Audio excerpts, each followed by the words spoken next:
Après les résultats satisfaisants enregistrés sur 5 années d'expérimentation, le projet Éducation inclusive en Côte d'Ivoire va s'étendre à 10 autres villes du pays. Ce projet, qui s'inscrit dans la politique de l'école obligatoire, vise à intégrer les enfants en situation de handicap dans les écoles normales autres que les instituts spécialisés. Il ne faut pas marginaliser les enfants, c'est-à-dire les laisser à l'INIPA ou à l'E6 pour les enfants aveugles et sourds, mais que ces enfants participent à la vie entière des autres enfants dits normaux. Et donc il faut arriver à les mettre dans les mêmes classes, il faut arriver à les faire travailler ensemble, il faut que ces enfants évoluent ensemble pour la nation ivoirienne. La phase pilote du projet École inclusive, lancé en 2013, est un succès total avec la réussite à 100% de la première promotion de 12 élèves malentendants à l'examen du certificat d'études élémentaires primaires CEPE et d'entrée en 6e avec des totaux de 116 à 141 points sur 200. Cette année encore, sur 68 enfants malvoyants proposés à l'examen du CEPE, 66 ont été déclarés admis. De quoi encourager le ministère de l'Éducation nationale qui entend se donner les moyens d'étendre le projet à un grand nombre d'établissements. Nous avons un projet de former les enseignants, il y en a qui sont déjà formés, de former la quasi-totalité des enseignants pour la prise en main de l'école inclusive et donc pour leur participation aux côtés des enfants dits handicapés. En Côte d'Ivoire, selon une étude du ministère de l'Éducation nationale réalisée en 2017, ce sont au moins 48 000 enfants en situation de handicap qui n'ont pas l'opportunité de jouir de leur droit à l'éducation, quoi qu'ils en aient l'âge. C'est pourquoi l'État plaide pour que le projet Éducation inclusive en Côte d'Ivoire, financé par l'Union européenne qui s'achève en 2020, soit prolongé. Environ 3 millions de Maliens vivent en Côte d'Ivoire. Parmi eux, 180 000 prendront part au scrutin du 29 juillet prochain. Une population électorale non négligeable. Dans les QG des candidats, on affûte alors les stratégies pour s'arracher ces voix de la diaspora. On est en train de travailler dans tous les quartiers. On a formé des commissions de tous nos représentants dans les comités. Chaque parti est en train de mobiliser ses militants.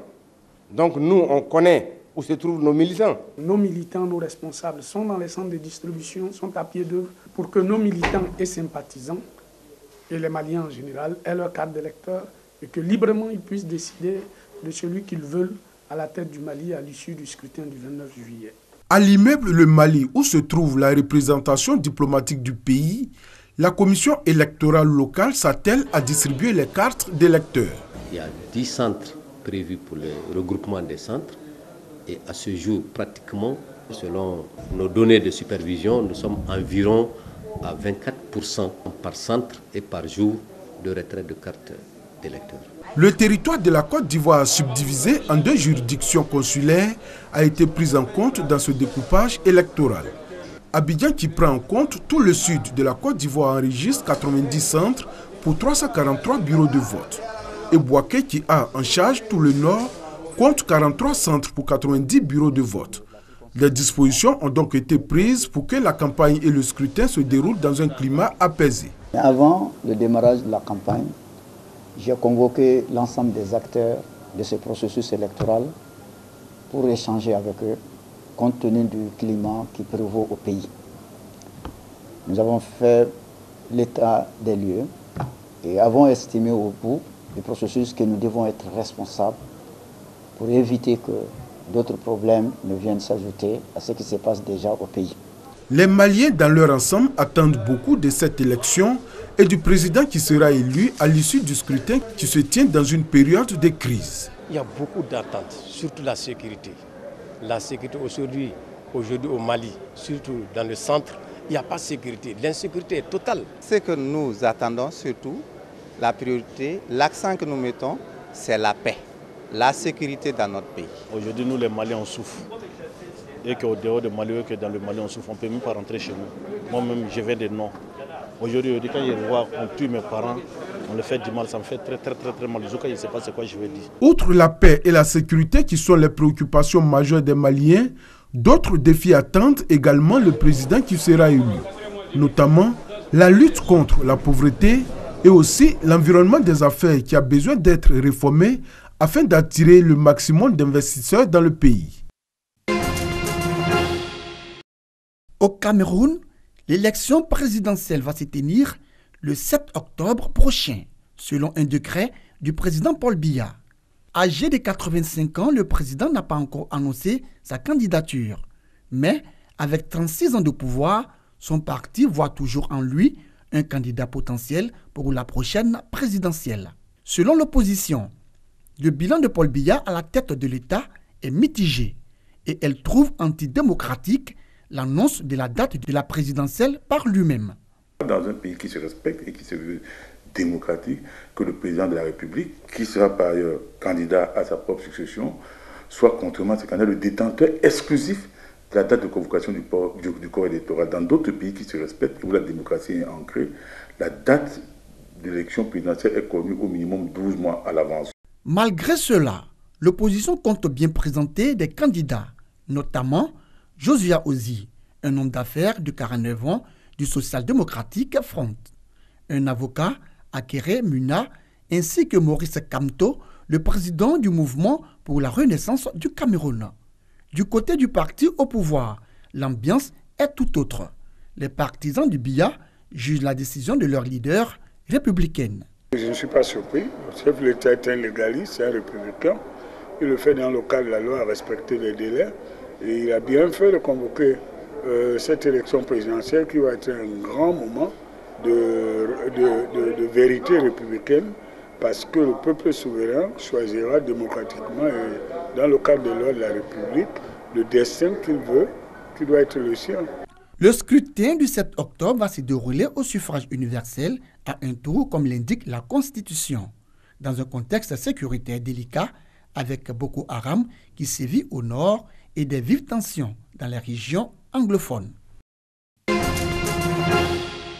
La guerre commerciale entre les États-Unis et la Chine s'est étendue hier à l'OMC.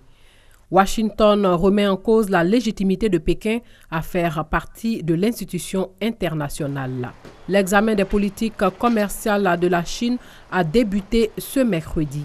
C'est un exercice auquel se soumettent à intervalles réguliers tous les membres de l'Organisation mondiale du commerce. Le système commercial multilatéral est maintenant confronté à de graves défis. Nous voudrions appeler tous les membres de l'OMC à défendre résolument les principes fondamentaux et les valeurs fondamentales du système commercial multilatéral, y compris le traitement MPF, le traitement national et le traitement spécial et différencié pour les membres en développement et s'opposer fermement à l'intimidation commerciale, au protectionnisme et à l'unilatéralisme. Selon l'ambassadeur américain auprès de l'OMC, la Chine profite de son statut de membre pour nuire aux autres nations et il explique que cela pourrait ruiner l'organisation.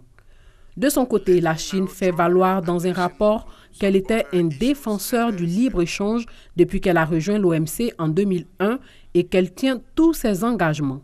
À l'occasion du 40e anniversaire de la réforme et de l'ouverture, la Chine poursuivra avec fermeté la vision d'un développement innovant, coordonné, vert et ouvert pour tous. La Chine s'engage à approfondir les réformes sur tous les fronts et à s'ouvrir plus largement pour promouvoir le développement commun à travers le monde.